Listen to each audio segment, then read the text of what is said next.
शुक्लांबरधरं विष्णुं शशिवर्णं चतुर्भुजं प्रसन्नवदनं ध्यायेत् सर्वविघ्नोपशान्तये। अथ गीता महात्म्यम्।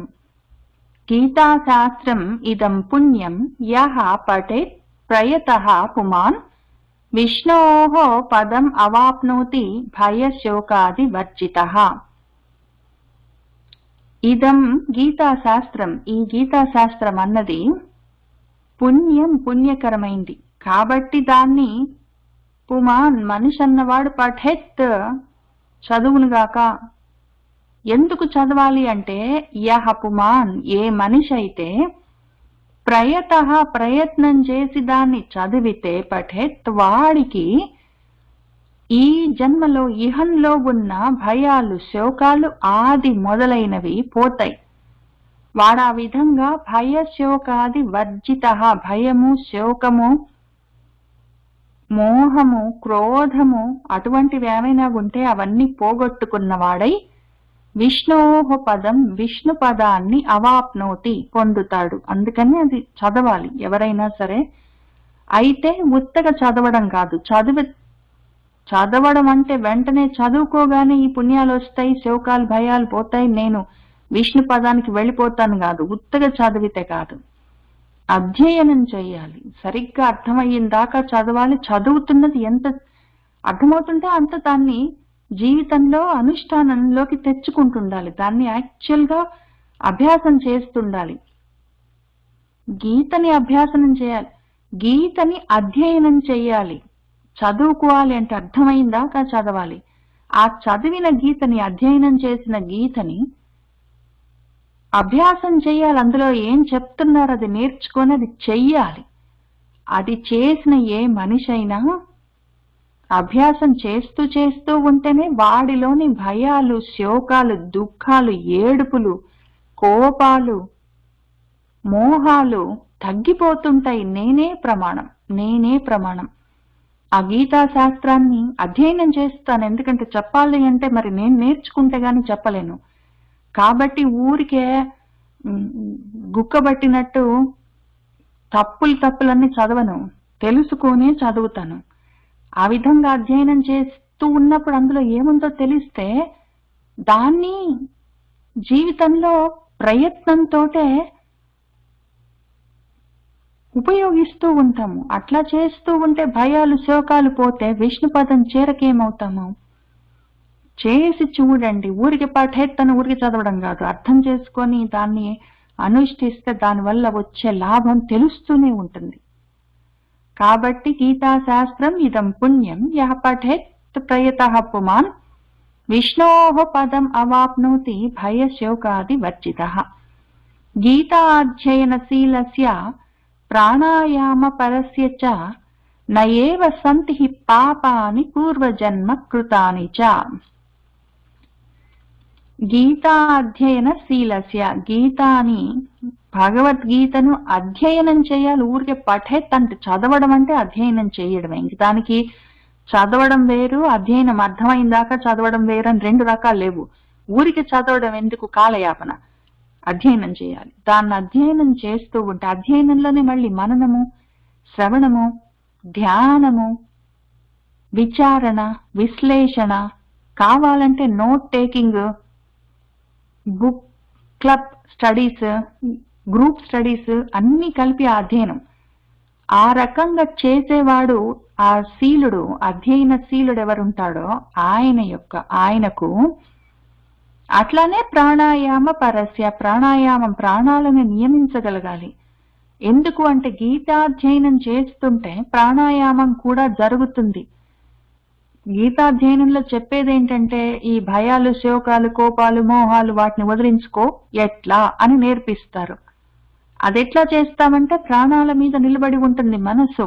మనసులోనే ఉంటాయి భయాలు శోకాలు మోహాలు కోపాలు, ఈ పాపాలు పోవాలి. భయాలు శోకాలు మోహాలు కోపాలన్న పాపాలు పోవాలి అంటే వాటికి అసలాశ్రయమైన మనసు ఒకటి ఉన్నది. ఆ మనస్సు దేని మీద ఆధారపడిందంటే ప్రాణాల మీద, ఊపిర్ల మీద. దాన్ని నియమించాలి. అదే పరమంగా పెట్టుకొని కూర్చున్నవాడు ఉంటాడు, ప్రాణాయామం చేస్తూ ఉంటాడు. ఎందుకు అంటే గీతలో చెప్పిన విషయాల్ని అధ్యయనం చేయాలన్న నిష్ఠతో ఉన్నవాడు. ఈ రకంగా చేస్తున్న వాడికి ఇప్పుడే చెప్పుకున్నాం, ప్రాణాల మీద, ఊపిర్ల మీదనే మనసు నిలబడి ఉంటుంది. మనసు భయాలకి, శోకాలకి, మోహాలకి, పాపాలకి, భయాలకి, శోకాలకు, మోహాలకు, కోపాలకు, అటువంటి పాపాలకు ఆధారము.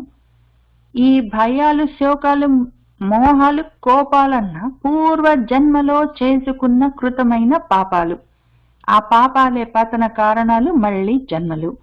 అటువంటి విషయాలన్నిటినీ, వాటి వల్ల పూర్వజన్మల్లో కలిగిన కృతాన్ని చేయబడ్డ రకరకాల ఇప్పుడు మనం చెప్పుకున్న పాపాలు, కోపాలు, కోరికలు, వాటన్నిటినీ ఇటువంటి వాడు, గీతని అధ్యయనం చేసిన వాడు, తప్పులైనా సరే మనకేమైనా వస్తుందేమో అని చదివేవాడు కాదు, అర్థం తెలియకుండా చదివేవాడు కాదు, అర్థం తెలుసుకున్నా కూడా దాన్ని వాడుకోకుండా ఊరికే వదిలేసిన వాడు కాదు, సరిగ్గా చదువుకొని అర్థం చేసుకొని వాడుకుంటున్నవాడు.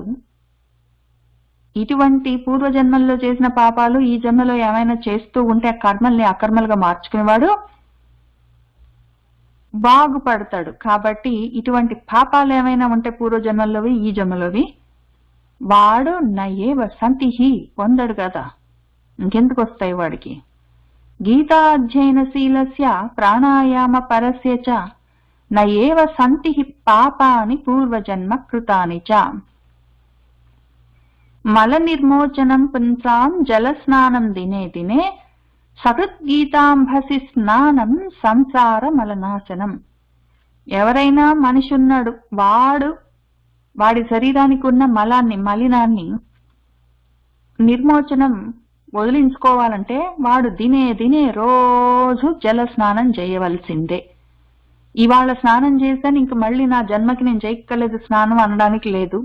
ఆ మలాన్ని, వాడి శరీరానికి ఉన్న మలినాల్ని పోగొట్టుకోవడానికి ప్రతిరోజు స్నానం చేయాలి మనిషి అన్నవాడు. కానీ ఒక్కసారి సకృత్, ఒక్కసారైనా సరే ఈ గీత అన్న అంభసి నీళ్ళల్లో స్నానం చేస్తే వాడు ఈ సంసారమన్న మలమే మొత్తం, అసలు శరీరానికి ఉన్న మలం కాదు, సంసారమన్న మలినమే నాశనం అయిపోతుంది, తప్పకుండా అవుతుంది. ఎవరికి? ఒక్కసారి సకృత్, ఒక్కసారైనా సరే గీత అన్న అంభసిలో స్నానం చేసిన వాడికి. పైన అర్థం తెలియకుండా చదివేవాడు దూరంగా ఏంటో తమలపాకుతోటి 2 చినుకులు ఇట్లా తుంపెట్లో నీ మీద చల్లుకున్నట్టు చల్లుకున్నవాడు కాదు. అర్థం తెలియకుండా ఏంటి చదువుతున్నాడో తెలియదు, ఎందుకు చదువుతున్నాడో తెలీదు, తెలిసిన కొంత కూడా వాడు ప్రయత్నంతో వాడుకోడు, అట్లాంటి వాడు కాదు. అందులో మునిగినవాడు స్నానం చేయాల అంబసిలో, భగవద్గీతలో నిండా మునిగిన వాడికి ఇంకా మళ్ళీ సంసారంలో తిరగవలసిన అవసరం లేదు, వాడు తేలిపోతాడు. ఒక్కసారి గీత అన్న సముద్రంలో మునిగితే సంసారంలో నుంచి తేలిపోతాడు వాడు, వాడి మలినాలన్నీ పోతాయి. ఒక్కసారి అర్థమవుతుంది. మల నిర్మోచనం పుంసాం జల స్నానం దినే దినే సకృత్ గీతాంభసి స్నానం సంసార మలనాశనం.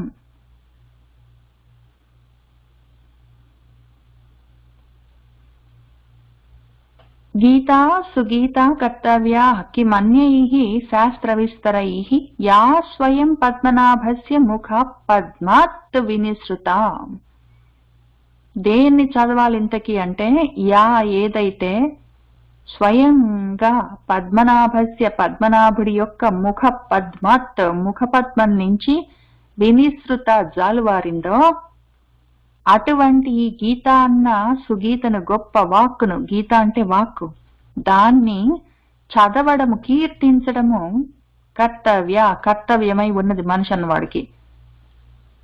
శాస్త్ర విస్తరైః అన్యైః, వేరే శాస్త్రాలని విస్తారంగా చదవడం వల్ల కూడా ఏమి లాభం? కిమ్, ఎందుకు? అవన్నీ ఎన్నో శాస్త్రాలు ఉంటాయి, అవన్నీ చదవవలసిన అవసరం ఏముంది? పద్మనాభుడి ముఖపద్మం నుంచే స్వయంగా జారిపడ్డ ఈ గీతని పట్టుకుంటే చాలు కదా, వేరే శాస్త్రాలు ఎందుకు? ఇందులోనే అన్ని ఉంటాయి. గీతా సుగీతా కర్తవ్యా కిమన్యైః శాస్త్ర విస్తరైః యా స్వయం పద్మనాభస్య ముఖ పద్మాత్ వినిసృత. భారతామృత సర్వస్వం విష్ణోః వక్త్రాత్ వినిసృతం గీతా గంగోదకం పీత్వా పునర్జన్మ న విద్యతే. భారతమన్న అమృతం సర్వస్వం మొత్తం మన విష్ణోహో శ్రీ మహావిష్ణువు యొక్క వక్త్రాత్ ముఖం నుంచి, ఆయన నోట్లో నుంచి వినిసృతం జారింది. అటువంటి ఈ గీత అన్న గంగ యొక్క ఉదక నీటిని ఒక్కసారి వాడు పీత్వా తాగినా కూడా వాడికి మళ్ళీ పునర్జన్మ అన్నది నా విద్యతే తెలియదు. ఒక్కసారి మొత్తం ఇది భారత అమృత సారం. ఇది గీత అన్నది విష్ణువు యొక్క నోటి నుంచి జారిందది. అది ఆ గీత అన్నది గంగాజలం, దాన్ని తాగితే పునర్జన్మ ఇంకుండదు. భారతామృత సర్వస్వం విష్ణోః వక్త్రాత్ వినిసృతం గీతా గంగోదకం పీత్వా పునర్జన్మ న విద్యతే. సర్వోపనిషదో గావో దోగ్ధా గోపాలనందనః పార్థః వత్సః సుధీర్భోక్తా దుగ్ధం గీతామృతం మహత్. సర్వ ఉపనిషదః మొత్తం ఉపనిషత్తులన్నీ గావః ఆవైతే, దోగ్ధ ఆ పాలు పితికేవాడు ఆవు నుండి మన గోపాల నందనుడే అయితే, ఆ పాలు దుగ్ధమేమో ఆ మహత్కరమైన గీతా అమృతమే అయితే, దాన్ని తాగుతున్నవాడు భోక్త ఎవరు అంటే సుధీహి గొప్ప బుద్ధి గలవాడు, వత్సః ఆవు దూడలాంటి వాడు, మన పార్థః పార్థుడే. సర్వోపనిషదో గావు దోగ్ధ గోపాలనందనః పార్థో వత్స సుధీర్భోక్తా దుగ్ధం గీతామృతం మహత్. ఏకం శాస్త్రం దేవకీపుత్ర గీతం ఏకః దేవః దేవకీపుత్రః ఏవ ఏకః మంత్రః తస్య నామాని యాని కర్మాపి ఏకం తస్య దేవస్య సేవా. ఇంకిన్ని మాటలు ఎందుకయ్యా? ఏకం శాస్త్రం, ఒక్క శాస్త్రం, ఇంకా ఆ శాస్త్రం ఈ శాస్త్రం కాదు, గీతా శాస్త్రం ఒక్కటి చాలు. దేవకీ పుత్ర గీతం ఏకః, ఈ గీతము దేవకీ దేవుడు చెప్పింది, ఆయన గురించిన గీత, ఆయన చెప్పిన మాట, ఆయన వాక్కు ఏకః, అదొకటి చాలు. ఎందుకు మాట మాటికి బోలెడు. దేవకీ పుత్ర ఏవ దేవః, దేవకీ పుత్రుడే, దేవుడు ఒక్కడే. తస్య యాని నామాని, ఆయనకున్న నామాలన్నిట్లలో ఏకః మంత్రః, ఒక్క మంత్రం చాలు. ఇవన్నీ కాదు, తస్య దేవస్య సేవ, ఆ దేవుడి యొక్క సేవ అన్న కర్మ కూడా అపి ఏకం, ఒకటి చాలు. చాలా అవసరం లేదు, మనం బాగుపడిపోవడానికి చాలా విషయాలు అవసరం లేదు. చాలా శాస్త్రాలు, చాలా గీతలు, వాక్కులు, చాలా దేవుళ్ళు, చాలా మంత్రాలు, చాలా కర్మలు ఏం అవసరం లేదు. గీత అన్న ఒక్క శాస్త్రం చాలు, భగవద్గీత అన్న ఒక్క శాస్త్రం చాలు, ఆయన చెప్పిన ఒక్క వాక్కు చాలు, ఆయన ఒక్కడు చాలు, ఆయన మాటే మంత్రం ఒక్కటి చాలు. ఆయన చెప్పిన మాటను సేవించడం అన్నా, గ్రహించడం అన్నా, ఆయన చెప్తున్నది ఏమి చెప్తున్నాడని దాన్ని గ్రహించడం, పట్టుకోవడం అన్న ఒక్క కర్మ చాలు. ఆయన ఏంటి చెప్తున్నాడు భగవద్గీతలో అన్న విషయం ఒక్కటి అర్థం చేసుకొని పట్టుకుంటాం. ఆ పట్టుకోవడం అన్న కర్మ ఒక్కటి చాలు. ఎన్ని కర్మలు చేస్తే ఏంటి, అదొక్కటి చాలు, బాగుపడిపోతాము. ఏకం శాస్త్రం దేవకీపుత్ర గీతం ఏకః దేవః దేవకీపుత్రః ఏవ ఏకః మంత్రః తస్య నామాని యాని కర్మ అపి ఏకం తస్య దేవస్య సేవా అని మనము భగవంతుడి యొక్క ఈ వాక్కు, ఆయన స్వయంగా మనకిచ్చిన మాట, మనకు చేసిన ప్రతిజ్ఞ, అది ఒక్కటి చాలు మనం బాగుపడిపోవడానికి. అందుకని చదువుకోవాలి. ఊరికి చదువుకోవడం కాదు, అధ్యయనం చేయాలి. అధ్యయనం చేస్తే చాలదు, దాన్ని అభ్యాసం చేయాలి. అభ్యాసం ఎంతవరకు చేస్తాము అంటే దీర్ఘకాలిక నైరంతర్య, దీర్ఘకాలం చేయి, నిరంతరం చేయి, అది అందుబాటులోకి వచ్చిందాక చెయ్యి, అది అందిందాక చెయ్యి, నీ అనుభవంలోకి వచ్చిందాకా చెయ్యి అని మనం చెప్పుకుంటూ, ఇప్పుడు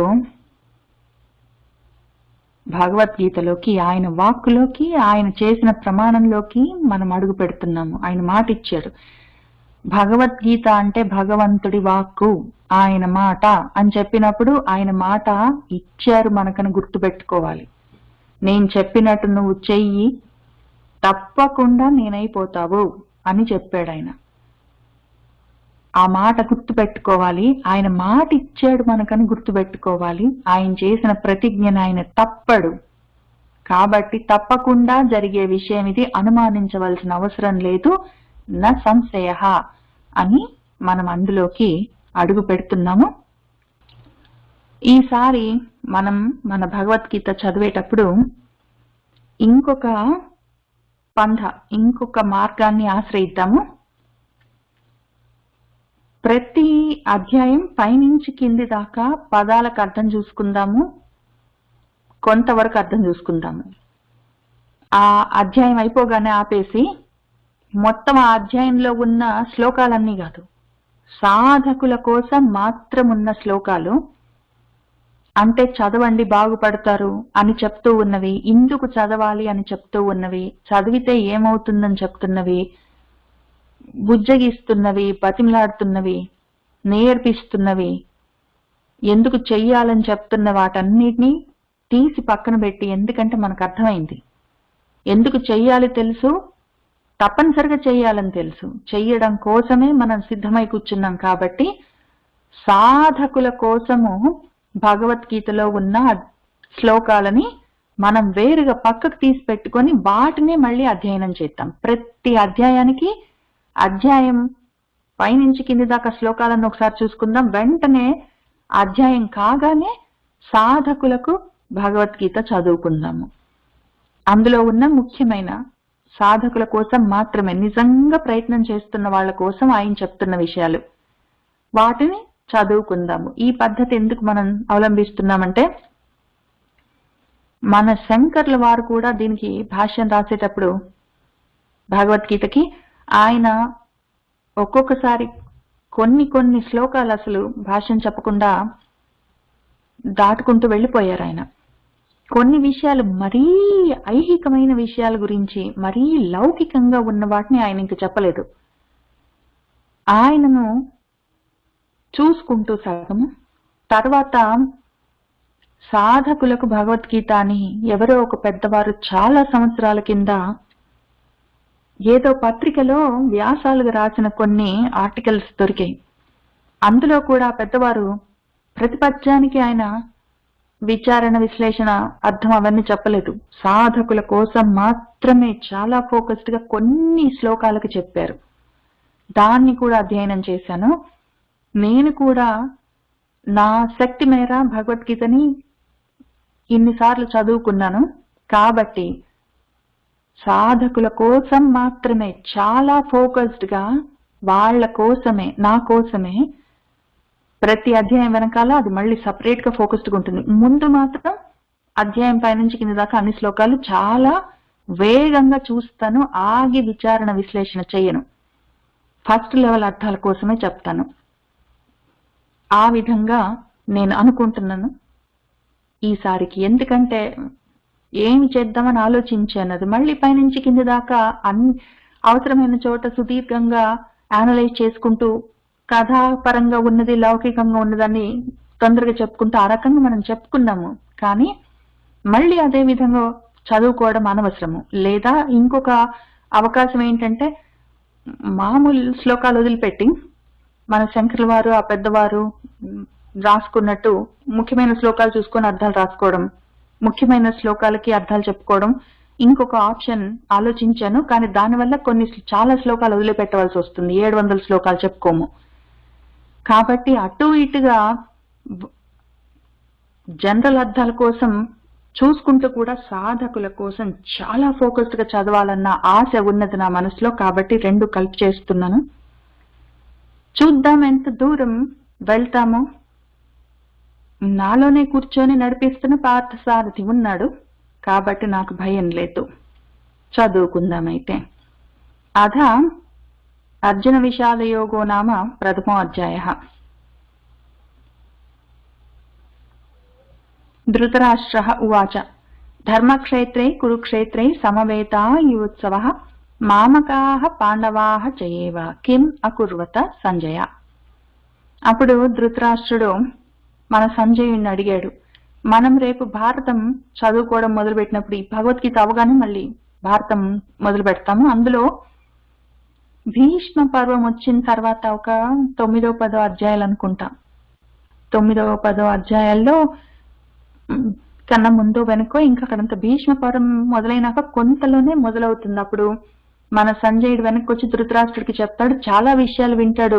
ఆ యుద్ధం ఎట్లా జరిగింది ఏమి అంతా చెప్తూ ఉంటాడు. సంజయుడు ధృతరాష్ట్రుడు అడుగుతాడు, అయ్యో మనం ఓడిపోయామా అంటాడు, అయ్యో భీష్ముడు చచ్చిపోయాడా అంటాడు, పడిపోయాడా భీష్ముడు పడిపోయాడా అంటాడు, చాలా బాధపడతాడు. అవన్నీ అయ్యాక చివరికి 2, 3 అధ్యాయాలు 4 అధ్యాయాలు అట్లా సంజయుడు ఏం జరిగిందని భారత సంగ్రామంలో జరిగిన విషయాలన్నీ వెనక్కి వచ్చి ధృతరాష్ట్రుడికి చెప్పిన తర్వాత కొద్ది శ్లోకాల తర్వాత ఇది మొదలవుతుంది మన భగవద్గీత.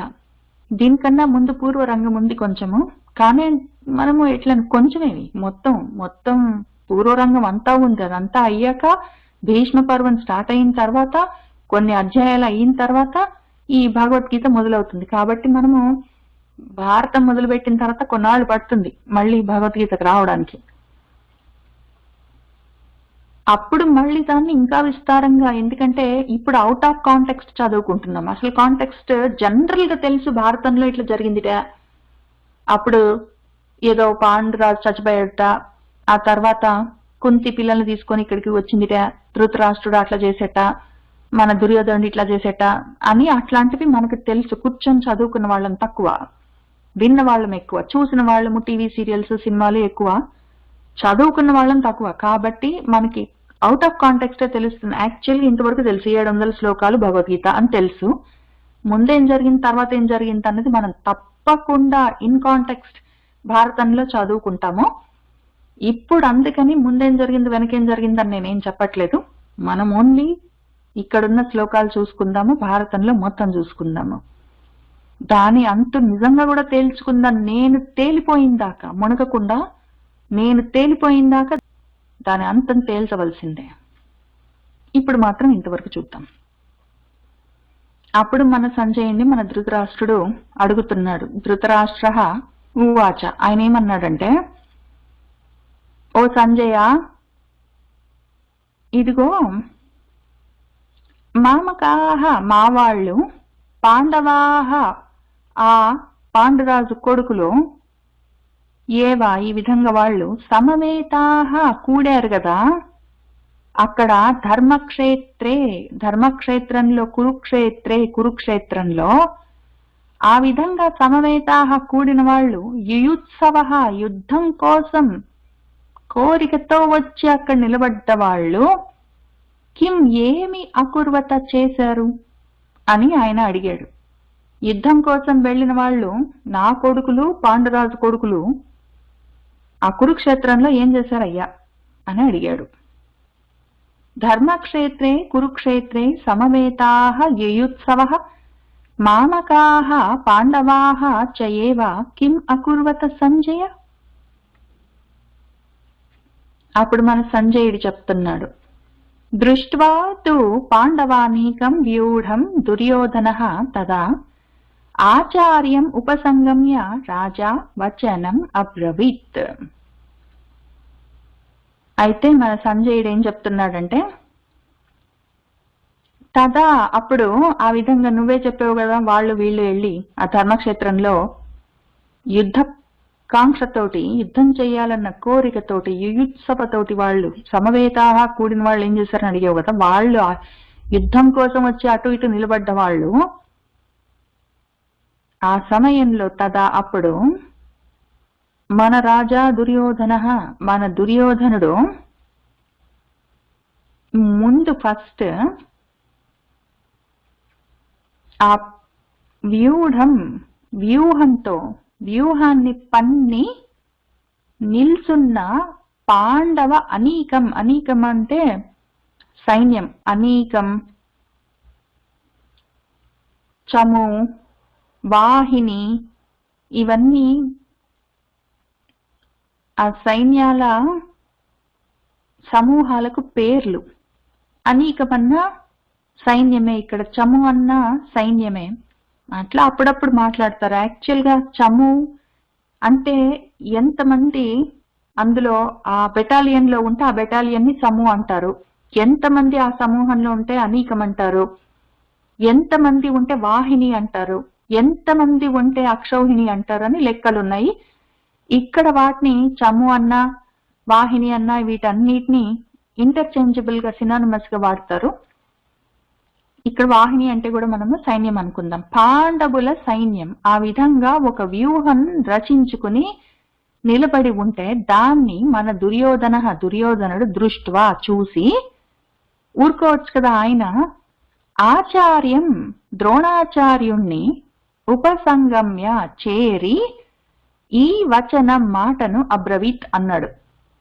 మన దుర్యోధనుడు అటు ఇటు చూశాడు, చూసి ఆయన సైడ్ నిలబడ్డా, ఆయన వైపు కౌరవ సైన్యం వైపు నిలబడి ఉన్న, యుద్ధం కోసం కోరికతో నిలబడి ఉన్న ద్రోణుడి దగ్గరికి వెళ్లి ఈ విధంగా అన్నాడు. దృష్ట్వా తు పాండవానీకం వ్యూఢం దుర్యోధన తదా ఆచార్యం ఉపసంగమ్య రాజా వచనం అబ్రవీత్. పశ్య ఏతాం పాండుపుత్రాణం ఆచార్య మహతీం చమం వ్యూఢాం ద్రుపదపుత్రేణ తవ శిష్యేణ ధీమత. ఆచార్య అని పిలిచాడు, గురుగారు అని పిలిచి, ఇదిగో ధీమత బాగా బుద్ధి కలిగిన వాడు, బాగా చాలా తెలివి కలిగిన వాడు, ఆయన తవ శిష్యేణ నీ శిష్యుడు అయినవాడు, ఆ ద్రుపద పుత్రేణ ద్రుపదుడి కొడుకు దృష్టద్యుమ్నుడు, ఆయన చేత వ్యూఢం ఈ పన్నిన వ్యూహం ఉంది కదా, అది పాండుపుత్రాణం పాండుపుత్రుల యొక్క ఏతాం ఈ మహతీం గొప్ప సమూహం సైన్యాన్ని పశ్య చూడు అన్నాడు. గురుగారు, నీ శిష్యుడు ఆ దృష్టద్యుమ్నుడు పాండవుల సైన్యాన్ని గొప్ప సైన్యాన్ని ఒక వ్యూహంగా పన్నాడు, ఎదురుగా చూడు అన్నాడు. ఈ వ్యూహం పన్నడం ఏంటి అంటే, వీళ్ళు ముందు రోజు రేపొద్దున యుద్ధంలో ముందొక వ్యూహంతో వెళ్తారు వాళ్ళు. చక్ర వ్యూహం, పద్మ వ్యూహం, క్రౌంచ వ్యూహం, అటువంటి వ్యూహాలన్నీ ఉంటాయి. అయితే వీళ్ళేం వ్యూహం పన్నుతున్నారో దానికి ఇన్సుమిన్సుగా ఏదో వీళ్ళు కొంగ వ్యూహం అయితే వాళ్ళు గద్ద వ్యూహము అట్లాంటివి పెట్టుకుంటారు. ఏ వ్యూహంలో ఆ వ్యూహం ఎంట్రన్స్ దగ్గర ముక్కు దగ్గర ఒకవేళ గద్ద వ్యూహం పన్నితే దానికి ముక్కు దగ్గర ఎవరు నిలబడాలి, ఎంత సైన్యంతో ఉండాలి, దాని కాళ్ళ దగ్గర ఎంతమంది ఉండాలి, అట్లా వ్యూహాలు ఉంటాయి. అయితే అది ఆ రోజంతా అయిందాక అదే వ్యూహంతో యుద్ధం చేయడం కష్టం. యుద్ధం స్టార్టింగ్ టైం మనకి సినిమాల్లో ఏం చూపిస్తారంటే, అందరూ ఒక పెద్ద లైన్ లో అందరూ ఇటు సైడ్ కొంతమంది అటు సైడ్ కొంతమంది లైన్ గా నిలబడతారు. లైన్ ఏం నిలబడరు నిజం యుద్ధంలో. వాళ్ళకు వ్యూహాలు ఉంటాయి అన్ని, ఈ చక్రాల్లాగా, పద్మాల్లాగా, లేకపోతే క్రౌంచాల్లాగా రకరకాలుగా ఉంటాయి ఆ వ్యూహాలు. అయితే స్టార్ట్ అయినప్పుడు అవుతాయి కొంత యుద్ధం, వీళ్ళు యుద్ధం స్టార్ట్ చేసిన తర్వాత ఆ వ్యూహంలోనే ఎట్లా ముందుకు వెళ్ళాలి. ఇప్పుడు ఇక్కడ వాళ్ళు వ్యూహం పనుకొని అక్కడే ఉంటే ఆ శత్రువులు వచ్చి వీళ్ళని అటాక్ చేస్తారు. వీళ్ళు కూడా ముందుకు వెళ్తుండాలి. ఆ వ్యూహం, ఆ స్ట్రాటజీ ఉంటుంది కదా, ఆ దాంతో పాటే వాళ్ళు ముందుకు ఎట్లా వెళ్ళాలి, పైగా ఎవరు కదలాలి ఎవరు ఆగాలి అని వాళ్ళకి అన్ని సిగ్నల్స్ ఉంటాయి. అవన్నీ డ్రమ్స్ ని వాయిస్తూ ఆ సిగ్నల్స్ ని కమ్యూనికేట్ చేసే వాళ్ళు ఉంటారు. అట్లా కొంచెం యుద్ధం మొదలైన తర్వాత కొంచెం మధ్యాహ్నానికి, యుద్ధం యూజువల్ గా 8 o'clock అట్లా స్టార్ట్ చేస్తారు, 7:38 కి సూర్యోదయం వేళకి. ఆ కొంచెం ఇట్లా సూర్యోదయం అవుతూ ఉన్నప్పుడు మొదలు పెడతారు. ఆ తర్వాత మధ్యాహ్నం 11 o'clock 12 o'clock కల్లా మళ్ళీ లంచ్ బ్రేక్స్ అవన్నీ ఉంటాయి. మధ్యలో యుద్ధం జరుగుతున్నప్పుడు ఇంకా ఆ వ్యూహం అంతా అటు ఇటు అయిపోతుంది. ఇంకా అందరూ చిన్న చిన్న గ్రూప్స్ గా ఫామ్ అయ్యి ఎవరికి వాళ్ళు యుద్ధం చేసుకుంటుంటారు, ఎవరి వాళ్ళని వాళ్ళు చూసుకుంటుంటారు. ఎవరితోటి ఇవాళ నేను యుద్ధం చేస్తాను, రేపు పొద్దున నేను వీడితోటి ఫైటింగ్ చేస్తాను, నువ్వు నాకు సపోర్ట్ చేయని ముందే మాట్లాడుకుంటారు. అంతకన్నా ముందు రోజు సాయంత్రం మీటింగ్స్ లో నిర్ణయించుకుంటారు, స్క్రమ్ కాల్స్ ఉంటాయి, అవన్నీ ఉంటాయి. ఆ వ్యూహాన్ని చూపించి, అదిగో నీ శిష్యుడు ద్రుపదరాజు కొడుకు వేసిన ఆ వ్యూహాన్ని చూస్తున్నావా, పాండుపుత్రుల గొప్ప సైన్యాన్ని చూస్తున్నావా, చూడు అని అంటున్నాడు. పశ్య ఏతాం పాండుపుత్రాణం ఆచార్య మహతీం చముం వ్యూఢాం ద్రుపదపుత్రేణ తవ శిష్యేణ ధీమత.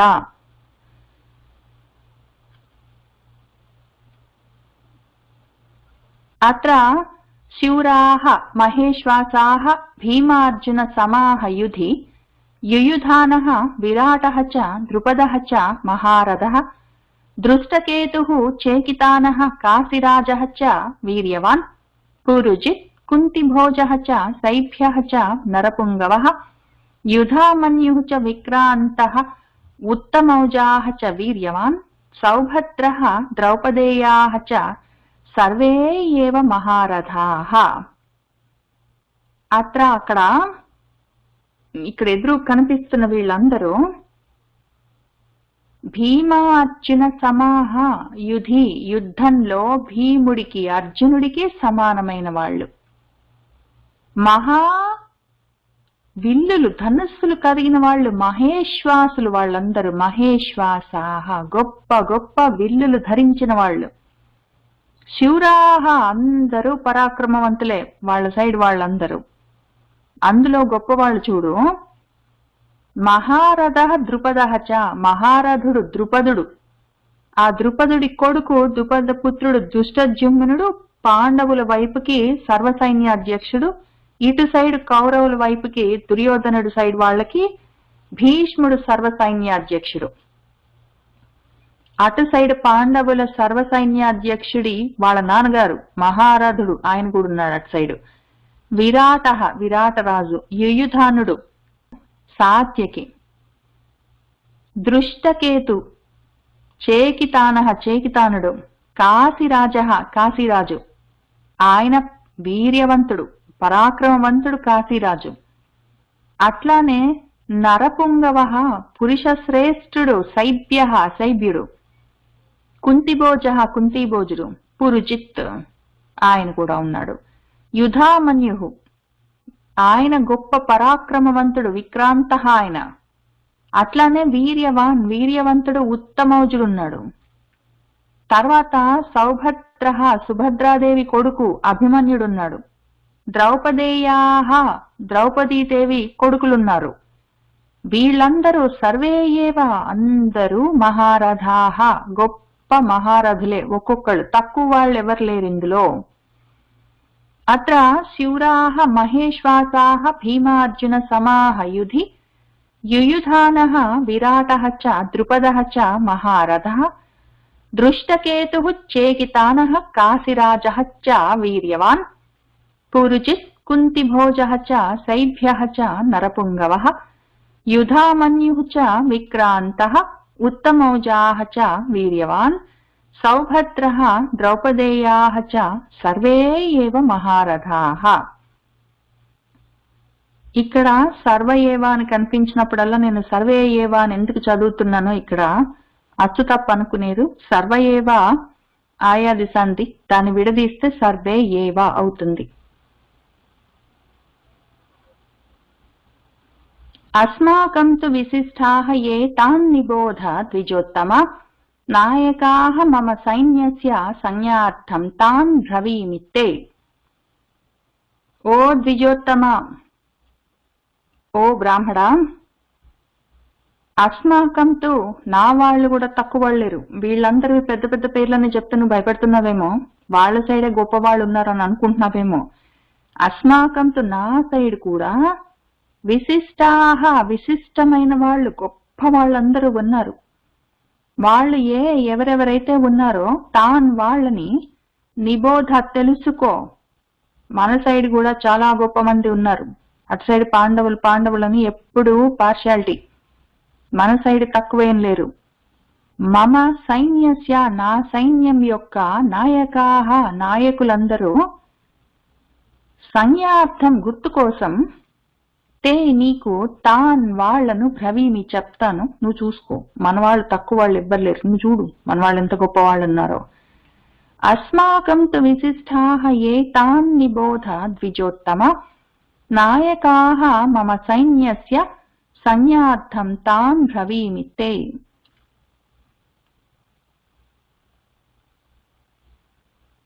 ఎవరో చూడు.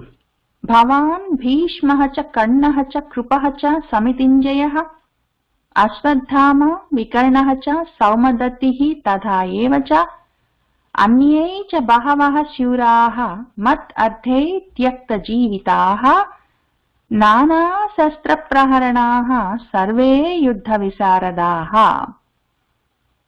ముందు భవాన్ మీరే ఉన్నారండి గురుగారు. మీరే నా సైడ్ ఉన్న వాళ్ళల్లో ఎంతెంత గొప్ప వాళ్ళు ఉన్నారో చూడు. అసలు ముందు నీతోటే మొదలు పెడదాము. నువ్వున్నావు, నాకేంటి తక్కువ. నీ తర్వాత భీష్ముడున్నాడు, చాలా గొప్పవాడు, మా తాతగారు. అట్లానే కర్ణుడు ఉన్నాడు, మావాడు, నా ఫ్రెండ్, చాలా గొప్పవాడు. వాడొక్కడు ఉంటే చాలు, మొత్తం యుద్ధం అయిపోతుంది. ఏంటో వాడికి కోపం వచ్చింది.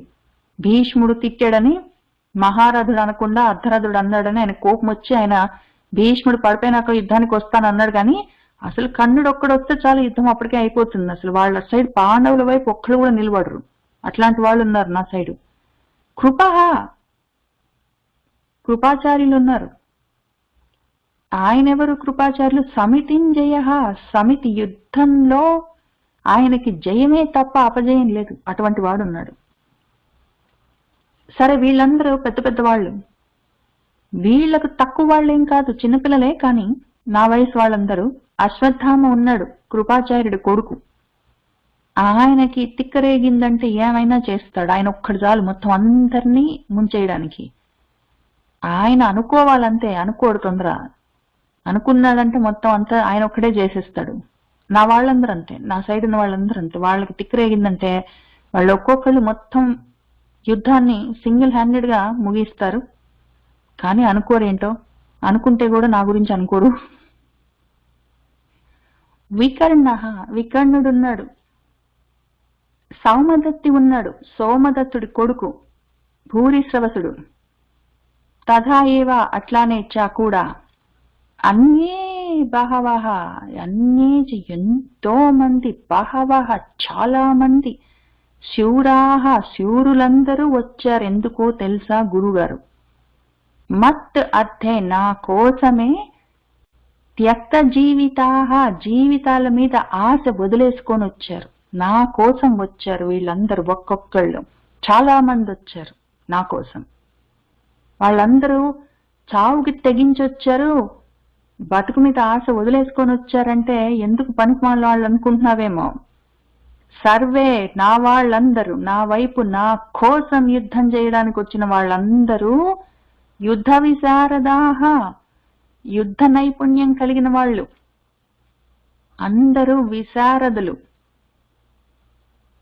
వాళ్ళందరూ నానా శస్త్రాల్లో, ఆ ప్రహరణాలు ఆయుధాలు వాడడంలో ఆరితేరిన వాళ్ళు. అటువంటి వాళ్ళందరూ నా కోసం వచ్చారు.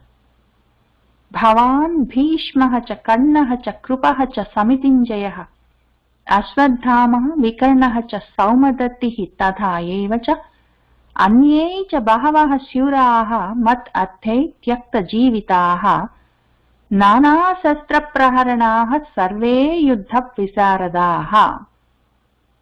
అపర్యాప్తం తత్ అస్మాకం బలం భీష్మాభిరక్షితం, పర్యాప్తం తు ఇదం ఏతేషాం బలం భీమాభిరక్షితం. ఇదిగో తత్ ఆ యొక్క, అస్మాకం నా బలం, నా సైన్యము, ఏదైతే భీష్మ అభిరక్షితం భీష్ముడి రక్షణలో ఉన్నదో అది అపర్యాప్తం, దానికి అంతమన్నది లేదు, చాలా పెద్దది.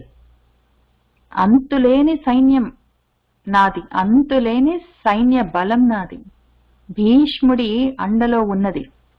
అటువైపు చూద్దాం తూ. కానీ ఏ దేశం వీళ్ళున్నారు కదా ఎదురుగున్న వాళ్ళు, నా శత్రువులు, వాళ్ళ యొక్క ఇదం బలం, ఈ బలము, వాళ్ళ సైన్యము ఆ భీమాభిరక్షితం భీముడి రక్షణలో ఉన్నది కదా, అది పర్యాప్తం ఉన్నదిలే కొంత వాళ్ళకు కూడా.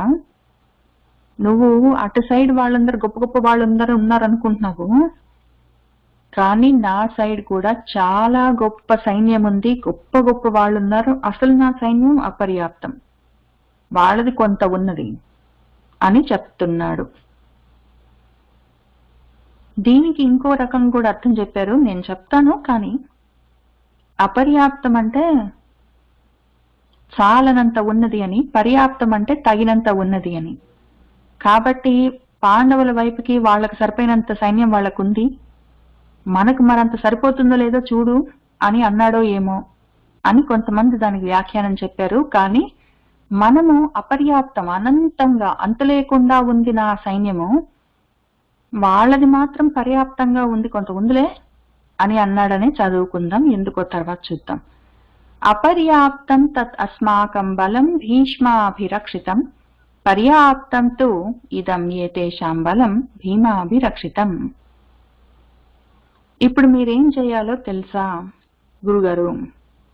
అయనేషు చ సర్వేషు యథాభాగం అవస్థితాః భీష్మం ఏవ అభిరక్షంతు భవంతః సర్వ ఏవ హి. మీరు కష్టపడి పెద్దగా ఏమి యుద్ధం చేయక్కర్లేదు గురుగారు. మీరు భవంతః, మీరు సర్వే ఏవ, అందరూ కలిసి,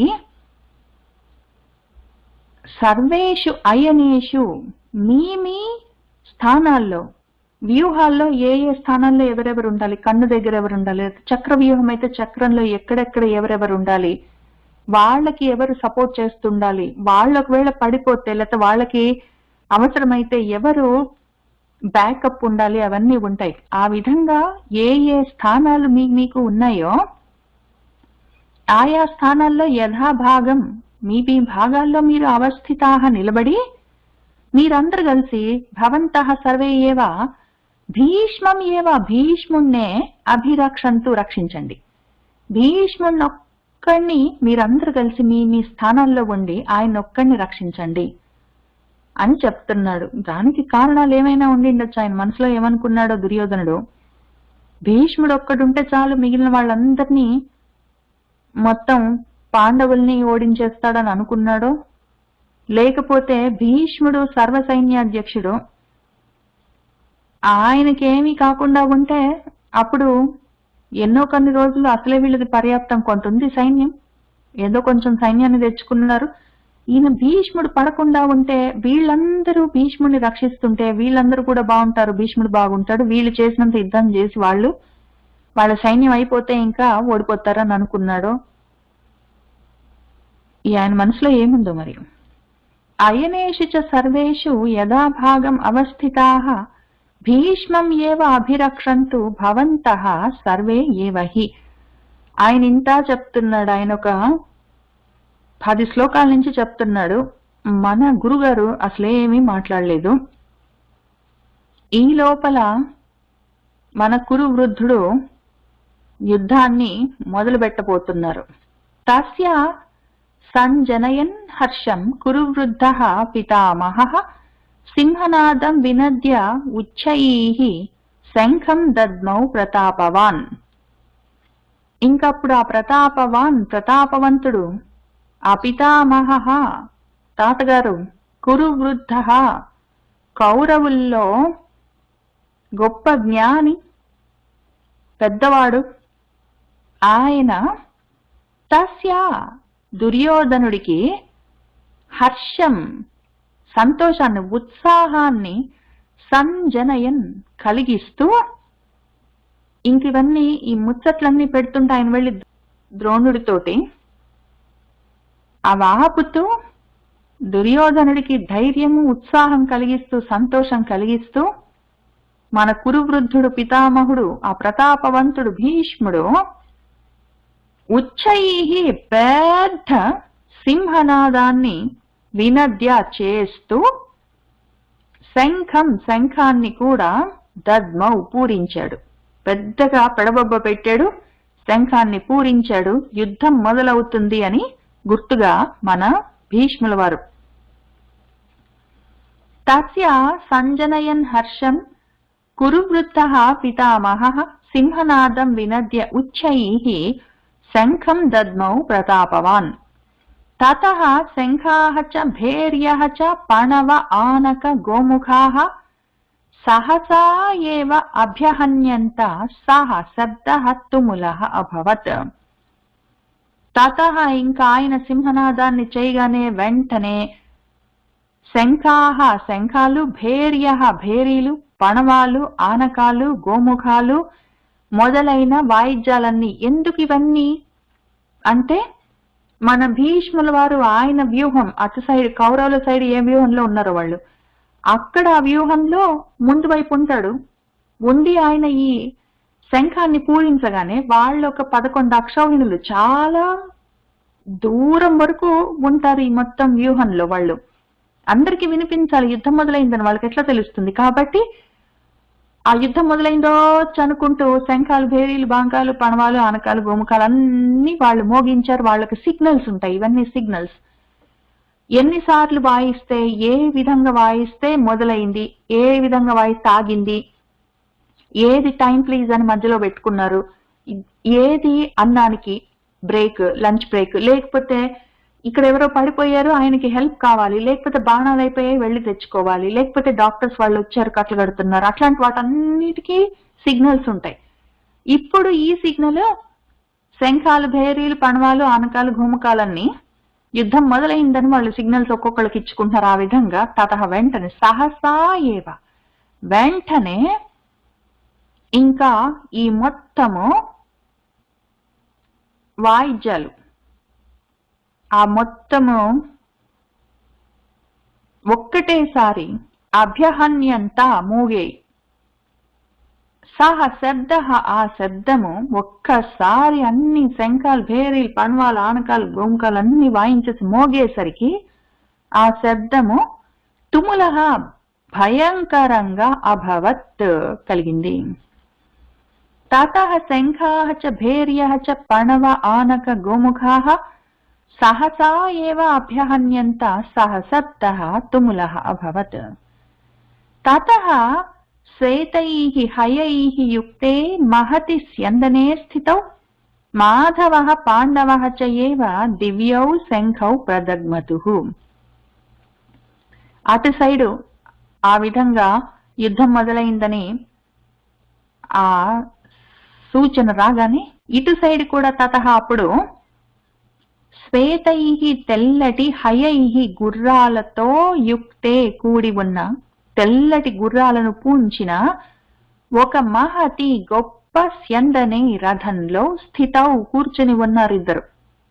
పాండవః మాధవః మన మాధవుడు కృష్ణుడు, పాండవుడు అర్జునుడు వాళ్ళిద్దరు చయేవ కూడా దివ్యౌ శంఖౌ రెండు దివ్యమైన శంఖాలను ప్రదగ్మతుః మోగించారు. తతః శ్వేతైః హయైః యుక్తే మహతి స్యందనే స్థితౌ మాధవః పాండవః చ ఏవ దివ్యౌ శంఖౌ ప్రదగ్మతుః.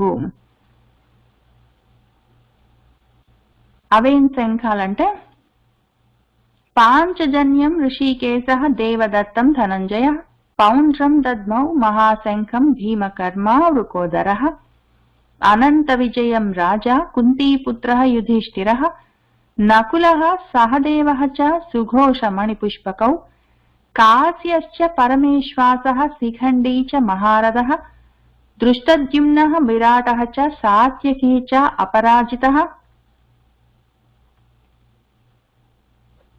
ద్రుపదః ద్రౌపదేయాః చ సర్వశః పృథివీపతే సౌభద్రః చ మహాబాహుః శంఖాన్ దద్ముః పృథక్ పృథక్.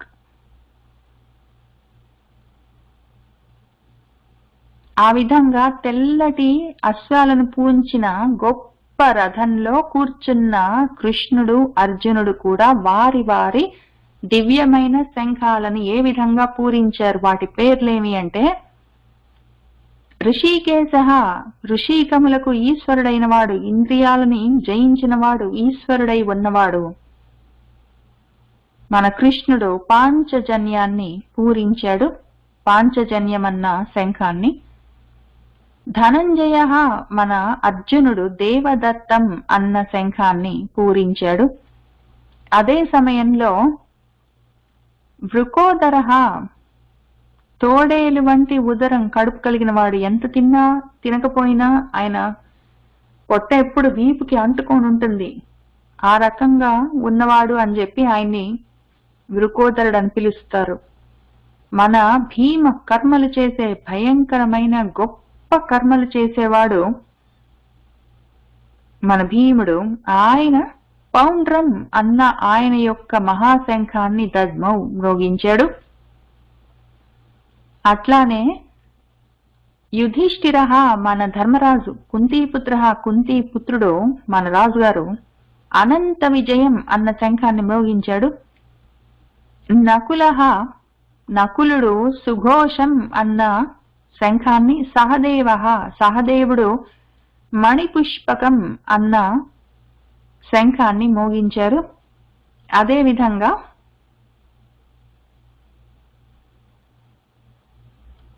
కాశీరాజు కాశ్య, ఆయన ఆ పరమేశ్వాస గొప్ప విలుకాడు కాశీరాజు, ఆయన మహారథుడైన శిఖండి, దృష్టద్యుమ్నుడు, విరాటుడు, అపరాజితుడైన సాత్యకి, పరాజయమన్నదే లేని సాత్యకి, అట్లానే ద్రుపదరాజు, ద్రౌపదీదేవి కొడుకులు మనం ఉప పాండవులను పిలుస్తాము. ఆ సర్వసహ అంతటా ఉన్న పృథివీపతే అని మన సంజయులు ధృతరాష్ట్రుని పిలిచి, ఓ మహారాజా, ఓ పృథివీపతే, ఆ విధంగా సర్వసహ అంతటా అందరూ, వాళ్ళతో పాటే మహాబాహు, గొప్ప బాహువులు కలిగిన వాడు, పరాక్రమవంతుడు సుభద్రాదేవి కొడుకు అభిమన్యుడు, పృథక్ వేరుగా, సర్వసహ అంతటా శంఖాన్ వారి శంఖాలను దద్ముహు పూరించారు.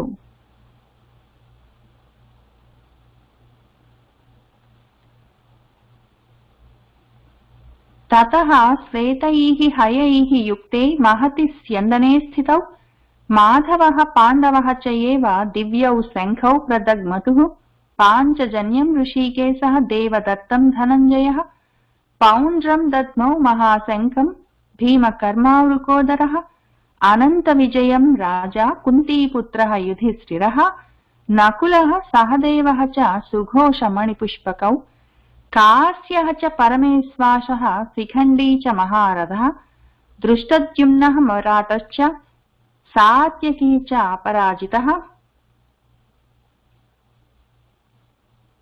ద్రుపదః ద్రౌపదేయాః చ సర్వసః పృథివీపతే సౌభద్రః చ మహాబాహుః శంఖాన్ దద్ముః పృథక్. సః ఘోషः ధార్తరాష్ట్రాణాం హృదయాని వ్యదారయత్ నభః చ పృథివీం చ ఏవ తుములః అభ్యనునాదయన్. సహ ఘోషః, అందరూ అటువైపు ఇటువైపు శంఖాలు, భేరీలు, బాంకాలు మోగిస్తే ఆ ఘోష, ఆ శబ్దము ధార్తరాష్ట్రాణం, ధృతరాష్ట్రుడి సైడ్ ఉన్న వాళ్ళు, ధృతరాష్ట్రుడి కొడుకులు, దుర్యోధనుడు మొదలైన వాళ్ళ యొక్క హృదయాలను, గుండెలను వ్యదారయత్ చీల్చింది ఆ శబ్దం, అంతటి శబ్దం. అట్లానే ఆ శబ్దం అక్కడికి ఊరుకోకుండా నభః ఆకాశాన్ని, పృథివీం భూమిని చ ఏవ కూడా, ఆ తుముల భయంకరంగా ఉన్న ఆ శబ్దము భయంకరంగా అభ్యనునాదయన్ అనునాదం చేసింది, ఇకో, అది ప్రతిధ్వనించింది. అది మొత్తం ఆ శంఖాలు వాటిని, భేరీలు వాటిని మోగిస్తుంటే ఆ శబ్దము ఇక్కడ భూమి మీద ఉన్న ధృతరాష్ట్రుడి కొడుకులు, దుర్యోధనాదుల గుండెలను చీల్చింది. అటు భూమిని, ఆకాశాన్ని తాకుతూ అది ప్రతిధ్వనించింది. సహ ఘోషః ధాత్రరాష్ట్రాణాం హృదయాని వ్యదారయత్ నభః చ పృథివీం చ ఏవ తుములః అభ్యనునాదయన్. అధ వ్యవస్థితాన్ దృష్ట్వా ధాత్రరాష్ట్రాన్ కపిధ్వజః ప్రవృత్తే శస్త్రసంపాతే ధనుః ఉద్యమ్య పాండవః. అధ ఇంకప్పుడు యుద్ధం మొదలైందని వాళ్ళు గుర్తు చెప్పుకున్నారు కదా, యుద్ధం మొదలైందని వాళ్ళు అందరికి చెప్పుకొని అందరు యుద్ధానికి సన్నద్ధమయ్యారు. ఇంకప్పుడు ఏం జరిగిందంటే, మన కపిధ్వజుడు వ్యవస్థితాన్, అక్కడ అటు ఇటు నిలబడ్డ వాళ్లలో ముఖ్యంగా అటువైపున్న ఆ దాత్ర రాష్ట్రాన్, ధృతరాష్ట్రుడి కొడుకులు దుర్యోధనాదులు, వాళ్లను దృష్ట్వా చూసి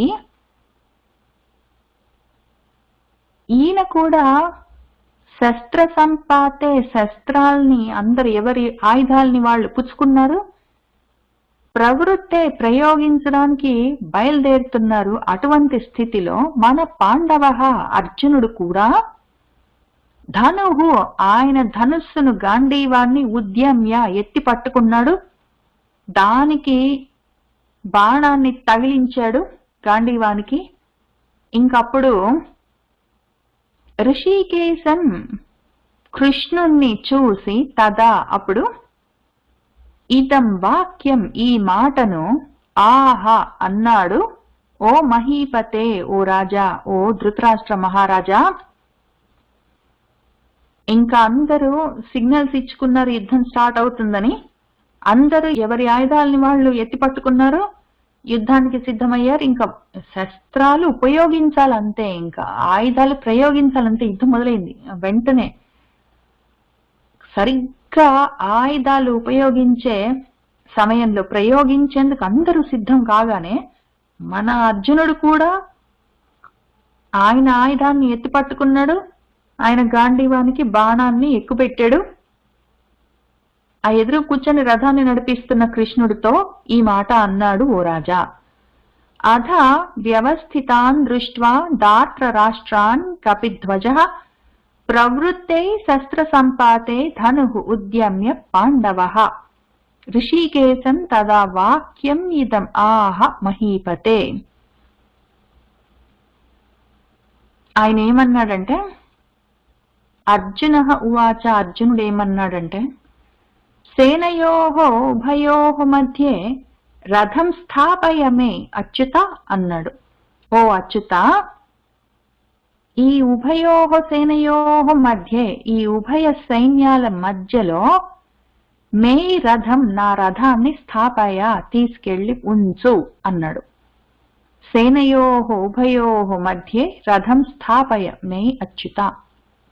ఎందుకు అంటే, యావత్ ఏతాన్ నిరీక్షే అహం యోద్ధు కామాన్ అవస్థితాన్ కైః మయా సహ యోద్ధవ్యం అస్మిన్ రణసముద్యమే. ఇదిగో, యోద్ధు కామాన్, యుద్ధం చెయ్యాలన్న కోరికతో, అవస్థితాన్, అక్కడ ఎదురుగా నిలబడ్డ వాళ్ళు, ఏతాన్, వాళ్లను, యావత్ అందరినీ, అహం నేను, నిరీక్షే చూస్తాను, కైః ఎవరితో, మయా సహా నాకు యుద్ధమున్నదో, ఎవరితో, ఎవరు నాతో యోద్ధవ్యం యుద్ధం చేయడానికి వచ్చారో, అస్మిన్, ఈ యొక్క రణ సముద్యమే, యుద్ధంలో వాళ్ళు యుద్ధమించి ఈ రణరంగంలోకి వచ్చి నా ఎదురుగా నిలబడ్డ వాళ్ళు ఎవరున్నారో వాళ్ళను ఒకసారి చూస్తాను. ఎవరితో నేను యుద్ధం చెయ్యాలో, ఎవరితో నేను యుద్ధం చెయ్యబోతున్నానో వాళ్ళని ఒక్కసారి చూసుకుంటాను. నా రథం తీసుకెళ్లి ఈ రెండు సేనల మధ్యలో ఆపుతావా కృష్ణ? యావత్ ఏతాన్ నిరీక్షే అహం యోద్ధు కామాన్ అవస్థితాన్ కైః మయా సహ యోద్ధవ్యం అస్మిన్ రణసముద్యమే. యోత్స్యమానాన్ అవేక్షే అహం యః ఏతే అత్ర సమాగతాః ధాత్రరాష్ట్రస్య దుర్బుద్ధేః యుద్ధే ప్రియచికీర్షవః. యః, ఎవరైతే, అత్ర ఇక్కడ సమాగతాః వచ్చి నిలబడ్డారో, యోత్స్యమానాన్ యుద్ధం చేయాలని వచ్చారో వాళ్ళందరినీ అహం నేను అవేక్ష చూసుకుంటాను. ఒకసారి వీళ్ళందరూ ఎదురుగా వచ్చి నిలబడ్డ వాళ్ళు, ఆ దుర్బుద్ధేహే, దుర్బుద్ధి, సద్బుద్ధి కాదు వాడిది, మంచి బుద్ధి కాదు, చెడు బుద్ధి వాడిది. ఆ దాత్ర రాష్ట్రుడు, ధృతరాష్ట్రుడి కొడుకు దుర్యోధనుడు, వాడి యొక్క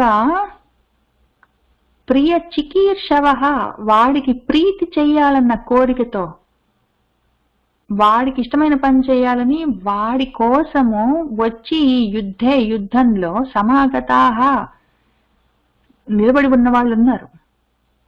వాళ్ళని ఆ యుద్ధం చేయాలన్న ఉద్దేశంతో, వాళ్ళకి యుద్ధం చేయాలన్న ఉద్దేశం ఒకటి, ముఖ్యంగా దుర్యోధనుడికి ప్రీతి కలిగించాలని ఒకటి. ఆ విధంగా వచ్చి నిలబడ్డారు. వాళ్ళను ఒకసారి నేను చూస్తాను. యోత్స్యమానాన్ అవేక్షే అహం యహ ఏతే అత్ర సమాగతాః ధాత్రరాష్ట్రస్య దుర్బుద్ధేః యుద్ధే ప్రియచికీర్షవః అని అన్నాడు. అప్పుడు అని అంతవరకు కట్ చెప్పి మన సంజయుడు ధృతరాష్ట్రుడితో చెప్తున్నాడు. ఏవం ఉక్తః హృషీకేశః గుడాకేశేన భారత సేనయోః ఉభయోః మధ్యే స్థాపయిత్వా రథోత్తమం. ఓ భారత, ఓ భరత వంశంలో పుట్టినవాడా, ఓ ధృతరాష్ట్ర మహారాజా, ఏవం ఈ విధంగా, ఉక్తః చెప్పబడ్డవాడై, మన గుడాకేశైన అర్జునుడి చేత ఈ విధంగా చెప్పబడ్డవాడైన ఋషికేశః, ఋషికేశుడు మన కృష్ణుడు, ఆ సేనయోః ఉభయోః మధ్యే, ఆ ఉభయ సైన్యాల మధ్యలో ఆ ఉత్తమం రథాన్ని, ఆ గొప్ప రథాన్ని, రథోత్తమాన్ని మధ్య తీసుకొని వెళ్లి వాటి మధ్యలో స్థాపయిత్వా ఆపి ఆయన ఏమన్నాడంటే, భీష్మ ద్రోణ ప్రముఖతః సర్వేషాంచ మహీక్షితాం ఉవాచ పార్థ పశ్య ఏతాన్ సమవేతాన్ కురున్ ఇతి అన్నాడు. ఆయన ఈ సేనయోః ఉభయోః మధ్య, ఇరు సైన్యాల మధ్యలో రథాన్ని తీసుకెళ్లి ఉంచి, ఎక్కడ ఆ ఇరు సైన్యాల మధ్యలో, ఎక్కడ అంటే మహీక్షితాం, ఈ భూమి మీద, సర్వేషాం అందరి మధ్యలో, అందరంటే ఎవరు, భీష్మ ద్రోణ ప్రముఖతః, భీష్ముడు ద్రోణుడు మొదలైన వాళ్ళందరి మధ్యలో ఆ రథాన్ని స్థాపయిత్వా ఆపి, ఉవాచ ఈ విధంగా అన్నాడు ఆయన కృష్ణుల వారు అర్జునుడితో. ఏమన్నాడంటే, పార్థ పశ్య చూడు మరి, ఏతాన్ సమవేతాన్ కురున్, ఏతాన్ వీళ్లను, ఆ సమవేతాన్ సమావేశమయ్యారు కదా యుద్ధానికి, వాళ్లను, ఆ కురున్ కౌరవులను, పశ్య చూడు, ఇతి అని ఆయన ఉవాచ అన్నాడు. ఏవం ఉక్తః హృషీకేశః గుడాకేశేన భారత సేనయోః ఉభయోః మధ్యే స్థాపయిత్వా రథోత్తమం భీష్మ ద్రోణ ప్రముఖతః సర్వేషాంచ మహీక్షితాం ఉవాచ పార్థ పశ్య ఏతాన్ సమవేతాన్ కురున్ ఇతి అన్న చోట మనము 25వ శ్లోకం దగ్గర వాటికి ఆపుతాము. అప్పుడు చూసుకుంటాను అని ఈయనన్నాడు, చూడు మరి అని కృష్ణుల వారు అన్నారు. ఏం జరిగిందో మనము వచ్చే వారం చూసుకుందాము. సర్వం శ్రీకృష్ణ పరబ్రహ్మ పాదారవిందార్పణమస్తు.